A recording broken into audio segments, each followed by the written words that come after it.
Good evening, students. Today we will see the current affairs analysis dated 11th Feb 2021. First news, sedition law.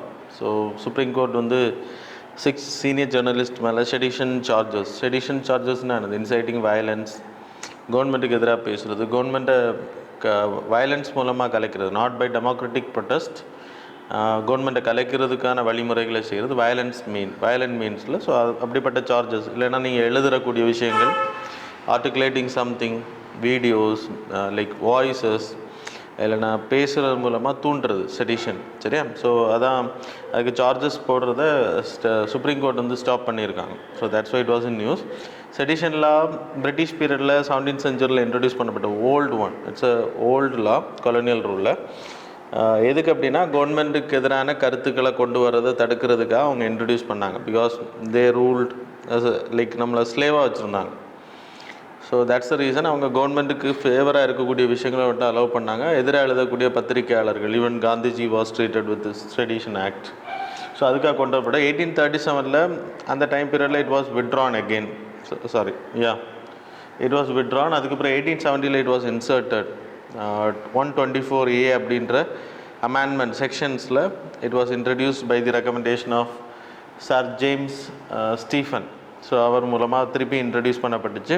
That is not important. So sedition லாவை பற்றி history தெரிஞ்சுக்கோங்க, எங்கே இருந்து வந்துச்சு, அது இன்னையும் continue ஆகுது. தட்ஸ் த ரீசன் இப்போ people have to no.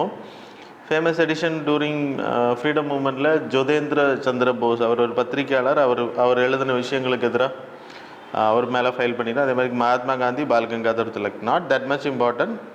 History எழுதும்போது நீங்கள் செடிஷனை பற்றி ஒரு கொஸ்டின் கேட்குறாங்கன்னா, so you have to start from there. எல்லா சார்ஜஸ் இல்லை, செடிஷனை பற்றி பர்டிகுலராக கேட்குறாங்கன்னா யூ கேன் ஸ்டார்ட்.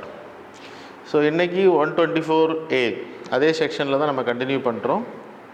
ஐபிசி கோடில் வருது 124Aல. செடிஷன்னா என்ன அப்படின்னா, any person by words either spoken, written, signs, கவர்மெண்ட்டுக்கு எதிரான விஷயங்களை பரப்புறது, inciting violence. So these are the things like attempt to take over the government by hatred way, இல்லைனா வயலண்ட் மீன்ஸ்னால் எடுக்கிறதுக்கு பேர் தான் செடிஷன் அப்படின்னு பேர். ஸோ பனிஷ்மெண்ட் எடுத்துக்கிட்டிங்கன்னா, நம்ம செடிஷன் சார்ஜஸில் ஃபைல் பண்ணுறவங்க கம்ப்ளைண்ட் பண்ணிட்டாங்க அப்படின்னா they will be arrested without non-bailable offense. சரியா?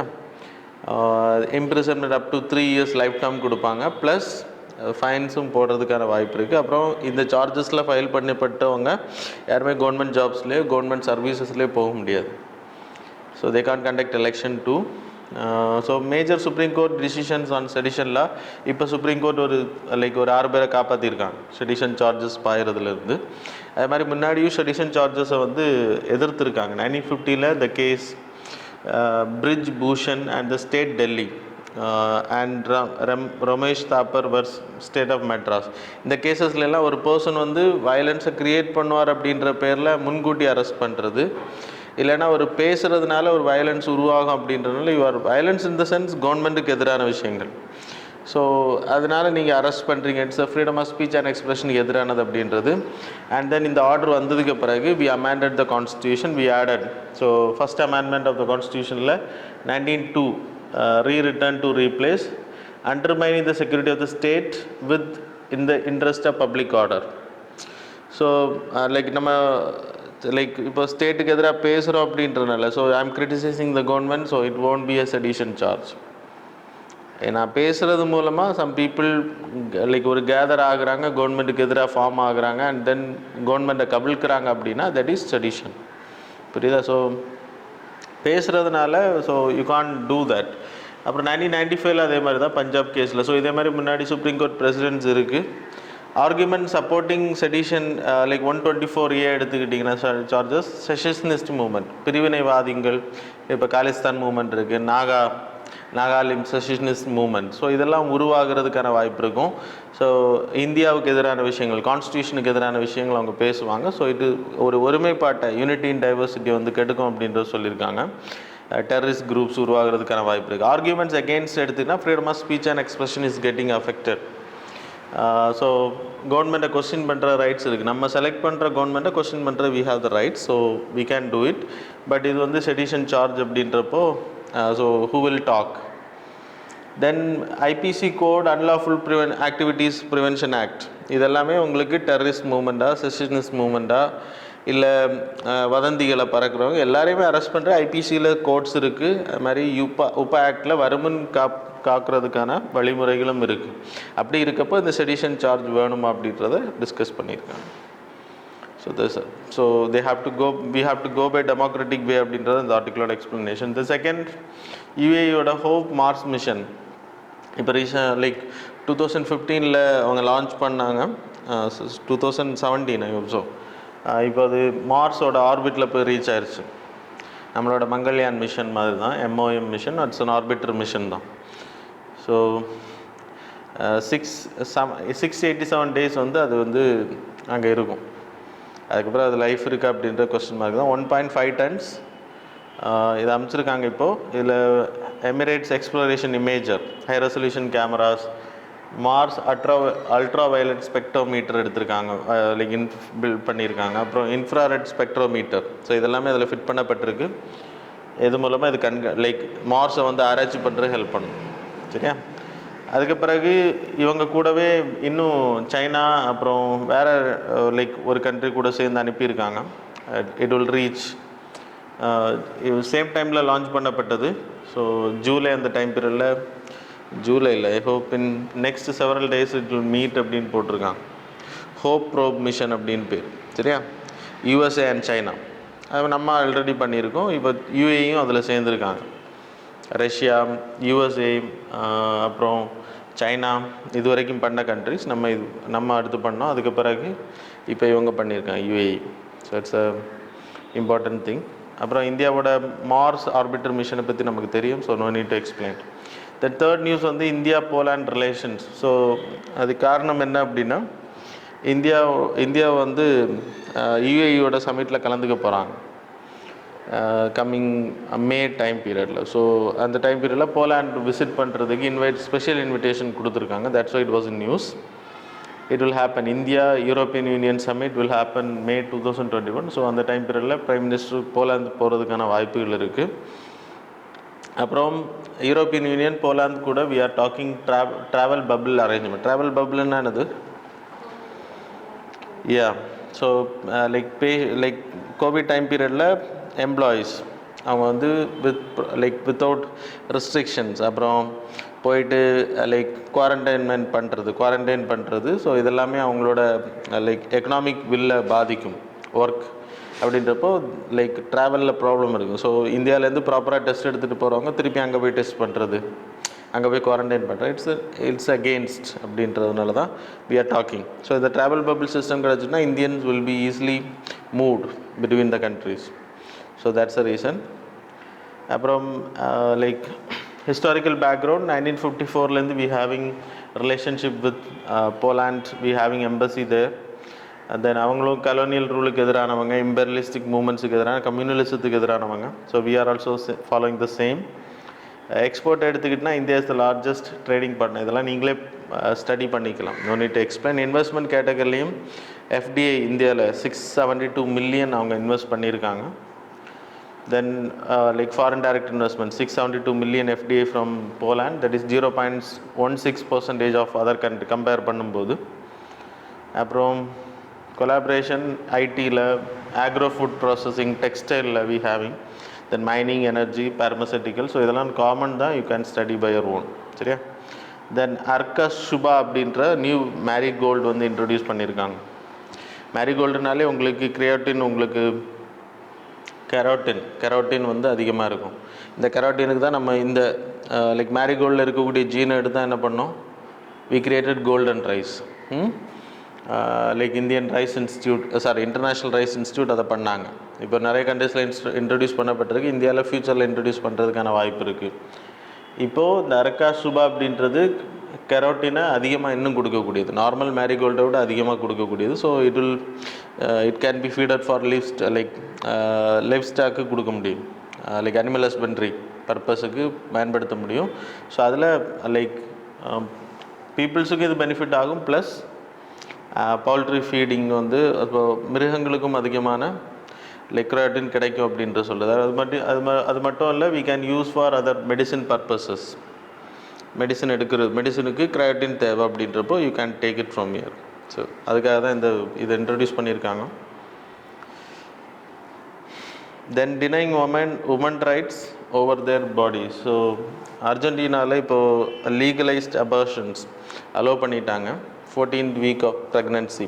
ஸோ லட்டின் அமெரிக்கன் கண்ட்ரிஸ் எல்லாமே இதை அலோவ் பண்ணாமல் இருந்தாங்க because they are orthodox people. So இப்போது இந்தியாவோட மெடிக்கல் டெர்மினேஷன் பில் என்ன சொல்லுது, ஆல்ரெடி இன்ட்ரடியூஸ் பண்ணப்பட்ட மெடிக்கல் டெர்மினேஷன் ஆக்ட் வந்து 24 weeks வரைக்கும் 20 weeks வரைக்கும் you can have abortions. 12 weeks வரைக்கும் வித் சிங்கிள் டாக்டர் பர்மிஷனில், 20 அப்படின்னா 2 டாக்டர்ஸ். இப்போ இன்ட்ரடியூஸ் பண்ணியிருக்கக்கூடிய பில் வந்து 24 weeks வரைக்கும் கேன் ஹேவ். ஸோ எனக்கு தெரிஞ்சு 20 வரைக்கும் you can have with single doctor. I hope so. 20 வரைக்கும் you can have with single doctor. 20லேருந்து 24க்கு மேலே பண்ணணும் அப்படின்னா 2 டாக்டர்ஸ் நீடட் பர்மிஷன்ஸ். அப்புறம் ஒரு மெடிக்கல் போர்டு அமைக்கிறது இது பண்ணியிருக்காங்க. ஸோ இதை மானிட்டர் பண்ணுறதுக்கு. இப்போ இந்த ஆர்டிகிள்ஸ் எதுக்கு எழுதிருக்குன்னா உமன் ரைட்ஸை வந்து பாதிக்குது அப்படின்றது. So you have to allow இன்னும் அந்த பில் பாஸ் பண்ணி வரல. ஸோ அதுக்காக நம்மளோட தமிழ்நாடோட எம்பி தான் எழுதியிருக்காங்க, லேடி தமிழச்சி தங்கபாண்டியன். அவங்க தான் இந்த ஆர்டிக்கிள் எழுதியிருக்காங்க. ஸோ இந்து பேப்பரில் எடிட்டோரில் இருக்குது. So what's the purpose is women's rights வந்து எந்த காரணத்தை கொண்டும் வந்து டிஸ்கிரிமினேட் பண்ணப்படக்கூடாது. உமன்ஸ் வந்து they are not willing to have child, then you have to go for they have to be allowed with free abortions அப்படின்றது தான் இந்த ஆர்டிக்கிள். எனிவே எத்திக்கலாகவும் நம்ம திங்க் பண்ணணும். ஸோ ஃபீட்டல் இன்ஃபான்டிசைட்ஸ், ஃபீட்டல் ஃபர்டிசைட் வந்து அதிகமாக நடக்கிறதுக்கான வாய்ப்பு இருக்குது.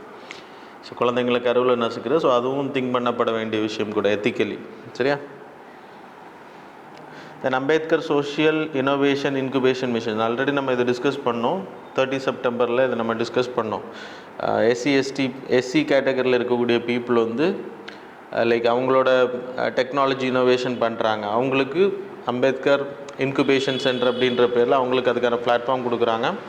இப்போ என்ன அனௌன்ஸ் பண்ணியிருக்காங்கன்னா government is going to invest ventures capital fund மாதிரி. இப்போது அவங்க கண்டுபிடிக்கக்கூடிய விஷயங்களுக்கு if it is a good product then they will provide fund and then equity ஹோல்டராக மாறுவாங்க கவர்மெண்ட். ஸோ இதுலேருந்து அந்த ஃபண்ட் வந்து செலவு பண்ணப்பட இருக்குது.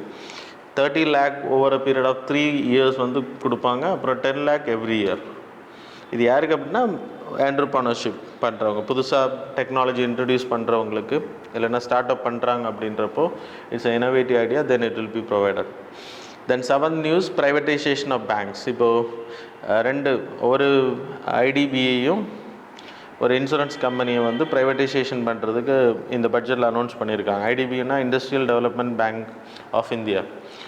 ஸோ நம்ம 1969க்கு முன்னாடி we had lot of private banks. 1955ல we first nationalized State Bank. 1949ல we nationalized RBI. சரியா? 1955ல firstly we nationalized State Bank. அப்புறம் 1969ல 14 banks nationalization பண்ணோம். அப்புறம் 1980ல we nationalized 6 banks again. சரியா? ஸோ அப்படி பேங்க்ஸ் நேஷ்னலைசேஷன் பண்ணதுக்கான ரீசன் சோஷியலிசம் அப்படின்ற சோஷியலிஸ்டிக் மூமெண்ட் அப்போ நம்ம follow பண்ணப்பட்ட பிரின்சிபிள்ஸுக்காக பண்ணோம் அப்படின்னு சொல்லப்படுது. எனிவே இன்றைக்கி 1991க்கு அப்புறம் வி அலோடு ப்ரைவேட்டைசேஷன். ப்ரைவேட் பேங்க்ஸோட பார்ட்டிசிபென்ட்ஸ் அதிகப்படுத்தணும். ஹெச்டிஎஃப்சி, ஐசிஐசிஐ, எஸ் பேங்காக இருக்கட்டும், இன்னும் நிறைய பேங்க்ஸ் வந்து ப்ரைவேட் பேங்க்ஸாக இருக்குது இல்லையா? ஸோ அதே மாதிரி இன்றைக்கி இருக்கக்கூடிய பப்ளிக் செக்டார் பேங்க்ஸை வந்து ப்ரைவேட்டைசேஷன் பண்ணுறதுக்கான மூவ் பண்ணுறாங்க. அது ரெக்கமெண்டேஷன்ஸ் நம்ம ஆல்ரெடி படித்தது தான். In classes we study Narasimhan committee report, அது மாதிரி பிஜி நாயக் கமிட்டி ரிப்போர்ட். அவங்க என்ன சொன்னாங்க அப்படின்னா you have to reduce the share holding. கவர்மெண்ட்டோட ஷேர் ஹோல்டிங்கை குறைக்கணும். இல்லை ஸோ சும்மா போயிட்டு கவர்மெண்ட் வந்து தலையிடுறது வந்து இட்ஸ் பேங்கோட அட்டானமியை தடுக்கும் அப்படின்னு சொல்லியிருந்தோம். 33% இது வரைக்கும் நரசிம்மன் கமிட்டி ரெக்கமெண்ட் பண்ணியிருந்தாங்க குறைக்கணும் அப்படின்றது. அதே மாதிரி பிஜே நாயக் கமிட்டி 50% வரைக்கும் குறைக்கணும் அப்படின்னு சொல்லியிருந்தோம். ஓனர்ஷிப்பே மாற்றணும் அப்படின்றது தான் அவங்களோட ரெக்கமெண்டேஷனாக இருந்துச்சு. So now it happening. So that's why it was in news. எல்லாமே மென்ஷன் பண்ணியிருக்கேன். You people can study from home. Strengthening the banks. So privatisation பண்ணுறதுனால எஃபிஷியன்சி நல்லாயிருக்கும். 51% மேலே விற்கும்போது நரசிம்மன் கமிட்டி நான் உங்களுக்கு சொன்னேன் 33%, பிஜே நாயக் கமிட்டி 50% வரைக்கும் ரெக்கமெண்ட் பண்ணியிருக்காங்க. இந்த பேங்க்ஸ் எந்தெந்த பேங்க்ஸ் எல்லாம் ப்ரைவேட்டைசேஷன் பண்ணணும்னு செலக்ட் பண்ணக்கூடியது நிதி ஆயோகோட committee, that is alternative mechanism, the group of ministers. அவங்க தான் இதை செலக்ட் பண்ண போகிறாங்க. ஸோ நான் பர்ஃபார்மிங் அசட்ஸ் அதிகமாக இருக்கக்கூடியனா இனி இந்த பேங்க் வந்து திவால் ஆகிறதுக்கான வாய்ப்பு இருக்குது அப்படின்றப்போ அந்த பேங்க்ஸை ப்ரைவேட்டைசேஷன் பண்ணுவாங்க. ஸோ ரீசன் எதனால் இந்த இஷ்யூஸ் பப்ளிக் செக்டார் பேங்க்ஸில் இருக்குது, ஏன் ப்ரைவேட்டைசேஷன் பண்ணுறோம்னா நான் பர்ஃபார்மிங் அசட்ஸ் அதிகம், அது உங்களுக்கு தெரியும். அப்புறம் லைக் COVID-19 டைம் பீரியடில், லாக்டவுன் டைம் பீரியடில் மொரட்டோரியமெல்லாம் அனௌன்ஸ் பண்ணால் இன்னும் அதிகமாகிறதுக்கான வாய்ப்பு தான் அதிகம். ஆனால் ப்ரைவேட் பேங்க்ஸ் வந்து நல்லா பர்ஃபார்ம் பண்ணுறாங்க. ஓவரால் பர்ஃபார்மன்ஸ் எடுத்துக்கிட்டிங்கன்னா ப்ரைவேட் பேங்க்ஸ், அதுக்கு example HDFC and state bank mention பண்ணியிருக்கோம். HDFC பேங்க் வந்து 1994 ஆரம்பிக்கப்பட்டது. 8.8 lakh அவங்களோட மார்க்கெட் கேபிடலைசேஷன் தெரியல, ஷேர்ஸ் அவங்களோட value, market capitalisation of HDFC. SBI pre independence பீரியட்ல இருக்குது, still we are continuing. 3.50 lakh crore தான் அதோட market capitalisation. So private banks are performing well. அப்புறம் எல்லாத்தையும் ப்ரைவேட்டைசேஷன் ஆச்சுன்னா இஷ்யூஸ் இருக்குது. லைக் எதுக்கு சோஷியலிஸ்டிக் பிரின்சிபிளில் அன்றைக்கி இந்திரா காந்தி மேமோட பீரியடில் ஏன் அந்த நேஷ்னலைசேஷன் பாலிசி கொண்டு வந்தாங்கன்னா ஒன்லி ஃபார் கார்ப்பரேட்ஸுக்கு தான் லோன் கொடுத்துட்டு இருந்தாங்க, not for the poor agriculture people கொடுக்கல. ஸோ அது திருப்பி நடக்கிறதுக்கான ICICI MD அந்த ப்ராப்ளம், அந்த வோடஃபோன் இல்லை சாரி வீடியோகானுக்கு கொடுத்த loan favouring to a company. அதே மாதிரி எஸ் பேங்க் CEO இல்லீகலாக அவங்க நிறைய இன்வெஸ்டிகேஷன் லைக் சார்ஜஸ் இருந்துச்சு அவங்க மேலே, அவங்க பண்ண தப்பு. அதே மாதிரி லக்ஷ்மி விலாஸ் பேங்க் இப்போ ரீசெண்டாக அவங்க RBIயோட ஆப்ரேஷனல் கைட்லைன்ஸுக்கு எதிராக வேலை செஞ்சாங்க. அதனால் அந்த பேங்க் இப்போது ப்ராம்ப்ட் கரெக்டிவ் ஆக்ஷன்லேருந்து RBIயோட ஹோல்டர் வந்துருச்சு. அப்புறம் ஸோ இதெல்லாம் ப்ராப்ளமாக இருக்குது அப்படின்றது சொல்லப்படுது. அது கார்ப்பரேட்டைசேஷன் பண்ணுறது. ஸோ இப்போ LIC எடுத்திங்கன்னா கார்ப்பரேஷன் அப்படின்னு பேர். ஸோ கவர்மெண்ட் அதில் அதிகமாக தலையிடாது. LIC is having more autonomy to decide. அதே மாதிரி கார்ப்பரேஷன் கேட்டகரியில் ப்ரைவேட் செக்டர் பப்ளிக் செக்டர் பேங்க்ஸை கொண்டு வரலாம் அப்படின்னு வே ஃபார்வர்டில் ரெக்கமெண்டேஷன் பண்ணிடும். Then 8th news, impact of crude oil price hike. Crude ஆயில்னால் உங்களுக்கு தெரியும், நம்ம crude oil Brent crude oil நம்ம வாங்கி தான் அதுலேருந்து பெட்ரோல், நாப்தா, டீசல் எல்லாமே அதுலேருந்து தான் எடுக்கிறோம். ஒயிட் பெட்ரோல்லேருந்து எல்லாமே அதுலேருந்து தான் நம்ம எடுக்கிறோம். ஃபெர்டிலைசர்ஸ் இண்டஸ்ட்ரிக்கான ரா மெட்டீரியல் எக்ஸட்ரா. ஸோ அதில் 2 கேட்டகரி இருக்குது, வெஸ்ட் டெக்சாஸ் அப்புறம் பிரெண்ட். நம்ம வாங்கக்கூடிய பிரெண்டு, வெஸ்ட் டெக்சாஸ் வந்து யூஎஸோட ஏரியாக்களில் எடுக்கக்கூடிய, நார்த் அமெரிக்கன் ஏரியாவில் எடுக்கக்கூடிய க்ரூட் ஆயில். அதுக்கு அவங்க கொடுக்கக்கூடிய கிரேட் வந்து வெஸ்ட் டெக்சாஸ் அப்படின்னு பேர். அதில் சல்ஃபர் கண்டென்ட் கம்மியாக இருக்கும். American weightage institute is there, APIன்னு பேர் அதுக்கு, அது பெட்ரோலியம் இன்ஸ்டியூட். அவங்க வந்து ஒரு கிரேட் கொடுப்பாங்க, சல்ஃபர் கண்டென்ட் அதோட திக்னஸ் அடிப்படையில் அது கிரேடு. அதிகமான சல்ஃபர் கண்டென்ட்டு க்ரூடு நம்ம பிரெண்ட் க்ரூடில் இருக்குது, அதான் நம்ம பர்ச்சேஸ் பண்ணுறோம். ஆனால் அமெரிக்காவோட வெஸ்ட் டெக்சாஸ் வந்து க்ரூடு வந்து ரொம்ப லைக் அதோட சல்ஃபர் கண்டென்ட் கம்மி, ஸோ அதோட திக்னஸ் ரொம்ப கம்மியாக இருக்கும், அதான் டிஃப்ரென்ஸ். அப்புறம் வெஸ்ட் டெக்சாஸ் வந்து நான் உங்களுக்கு சொன்னேன் அமெரிக்கன் ஏரியாவில். இது வந்து ஒபேக் பிரெண்ட் க்ரூட் ஆயில் வந்து OPEC crude oils, OPEC groups தெரியல, சவுதி அரேபியா, அது மாதிரி நார்வே ஏரியாக்களில் எடுக்கக்கூடிய ஆயில்ஸும் இந்த பிரெண்ட் க்ரூட் ஆயில் அப்படின்னு பேர். ஸோ அதான் 2 டிஃப்ரென்ஸ். வெஸ்ட் டெக்சாஸ் இன்டர்மீடியேட் வந்து இப்போ ரீசெண்டாக உங்களுக்கு தெரியும், last year April time period when negative போச்சு அப்படின்ற -40.32 per barrel போச்சு டாலர். சரியா? ஸோ ஆயில் ப்ரைஸிங் பண்ணக்கூடியது ஒபேக் கண்ட்ரிஸ் தான் ஃபிக்ஸ் பண்ணுறாங்க, அது உங்களுக்கு தெரியும். ஒபேக் குரூப்ஸ் என்ன பண்ணாங்கன்னா லாஸ்ட் இயர் COVID-19 டைம் பீரியடில் டிமாண்ட் கம்மியாச்சு, உடனே என்ன பண்ணால் ப்ரொடக்ஷனை ஸ்டாப் பண்ணாங்க. இந்த ப்ரொடக்ஷனை ஸ்டாப் பண்ணால் தான் மிகப்பெரிய காரணம் இன்றைக்கி வந்து ஆயில் ரேட் வந்து அதிகமாகிறதுக்கான காரணம் அப்படின்னு சொல்லப்படுது. இந்த நியூஸ் வந்ததுக்கான காரணம், ஒரு பேரல் வந்து 1 இயருக்கு பிறகு $60 போயிருக்கு, $60 ஒரு பேரலோட ரேட். ஒபேக் அதில் மெயின் லீடர் யார் அப்படின்னா சவுதி அரேபியா, 13 மெம்பர் கண்ட்ரிஸ், அதெல்லாம் உங்களுக்கு தெரியும். ஒபேக் ப்ளஸ் அப்படின்றது இந்த குரூப்பிங்கில் இல்லாத Russia, other countries, oil producing countries. OPEC அப்படின்றது oil exporting, oil and petroleum exporting கண்ட்ரிஸை தான் ஒபேக் குரூப்ஸ். ஒபேக் ப்ளஸ் அப்படின்றது இதில் இல்லாமல் ஆயில் எக்ஸ்போர்ட்டிங் பண்ணக்கூடிய கண்ட்ரிஸ், தட் இஸ் ரஷ்யா, இதெல்லாம் ஒபேக் ப்ளஸ் அப்படின்றது. ஸோ இப்போ சவுதி அரேபியா என்ன பண்ணாங்கன்னா ரஷ்யா கூட சேர்ந்தும் நெகோஷியேட் பண்ணி இப்போ அவங்களையும் வந்து கண்ட்ரோல் பண்ண ஆரம்பிச்சிட்டாங்க. அப்போ இதனால் ஆயில் ரேட் வந்து அதிகமாக இருக்குது. So it will lead to inflation அப்படின்றது. நம்ம நாட்டில் இப்போது பெட்ரோல் ஆல்ரெடி டாக்ஸேஷன் அதிகமாக பண்ணிட்டாங்க. ஸோ பெட்ரோல் ரேட் ஏறிடுச்சு. இப்போ திருப்பியும் இந்த ப்ராப்ளத்தினால இப்போ திருப்பியும் ஏறுறதுக்கான வாய்ப்புகள் அதிகமாக இருக்குது. காரணம் என்னென்னா, லாக்டவுன் டைம் பீரியடில் டிமாண்ட் கம்மியாக இருந்துச்சு, இப்போ டிமாண்ட் அதிகமாக இருந்துச்சு. Impact on India current account deficit. நம்ம இப்போ தான் சர்ப்ளஸுக்கு போனோம், இப்போ திருப்பியும் டெஃபிசிட்டுக்கு போகிறதுக்கான வாய்ப்பு இருக்குது. And then India imports 80% crude oil, that is Brent. இதனால் இன்ஃப்ளேஷன் அதிகமாகிறதுக்கான வாய்ப்பு இருக்குது. ஃபிஸ்கல் டெஃபிசிட் அதிகமாகிறதுக்கான வாய்ப்பு இருக்குது. ஃபிஸ்கல் ஹெல்த் வந்து அஃபெக்ட் ஆகும். ஒரே ஒரு பாசிட்டிவ் என்ன அப்படின்னா, உங்களுக்கு பாரத் பெட்ரோலியம் இந்த கம்பெனிஸோட வருமானம் அதிகமாகிறதுக்கான வாய்ப்பு இருக்குது. So that's all. ரெமிட்டன்சஸ் அது மாதிரி அரப் கண்ட்ரீஸ்லாம் இப்போ ஜாப் நிறைய இழந்துட்டாங்க. நிறைய பேர் அவங்களுக்கு சேலரி எல்லாம் கட் பண்ணியிருக்காங்க. அது காரணம் என்னென்னா, அவங்க அரப் கண்ட்ரீஸோட economy is getting down because of this oil problem, crude ஆயில் ப்ராப்ளத்தினால. இப்போ தொடர்ந்து இப்படி கம்மியாகிட்டே இருந்துச்சு அப்படின்னா ஆட்டோமேட்டிக்காக என்ன ஆகும், அவங்க வேலை இழக்க வேண்டியிருக்கும். ஸோ இப்போ ஏறுறதுனால it will help the Arab countries அப்படின்றது சொல்லப்படுது. So that's all. The difference between Brent and WTA நான் உங்களுக்கு சொன்னேன்.